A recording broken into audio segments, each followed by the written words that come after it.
தங்கம் சிவாஜி படத்தில் கேஆர் விஜயன்னு நினைக்கிறேன் அந்த படம் ரிஷி மூலம். அதில் சிவாஜிக்கும் கேஆர் விஜயாவுக்கும் ஒரு பாட்டு, அது ஒரு தீவுன்னு தான் நினைக்கிறேன்.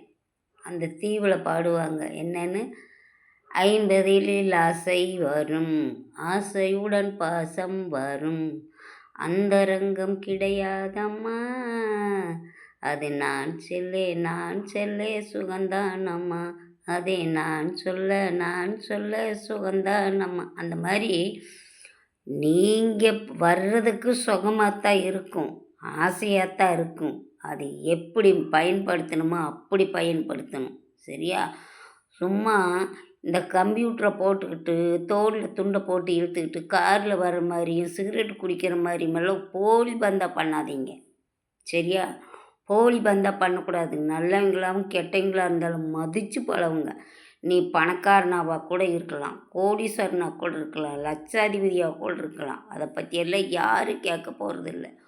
உங்கள்கிட்ட உன்னோட பணம் இருக்குது, நீ எதை வேணாலும் சாதிக்கலாம், எதை வேணாலும் செய்யலாம். அதுக்காக மற்றவங்களை கேவலப்படுத்தக்கூடாது. நீ கேவலப்படுவங்கிறது உனக்கே தெரியறதில்ல, சரியா? இது புரிய வேண்டியவங்களுக்கு புரியும், புரியாதவங்களுக்கு புரியாது. நீ கேவலப்படுவேன் அப்படிங்கிறது உனக்கு தெரியல. அந்த கேவலப்பட்டுட்டீன்னா உனக்கு அது தெரியும். முதல்ல கரூரில் 45 பேர் செத்தாங்களா, அதுக்கெல்லாம் என்ன முடிவு தெரிஞ்சது? ஒன்றுமே தெரியல.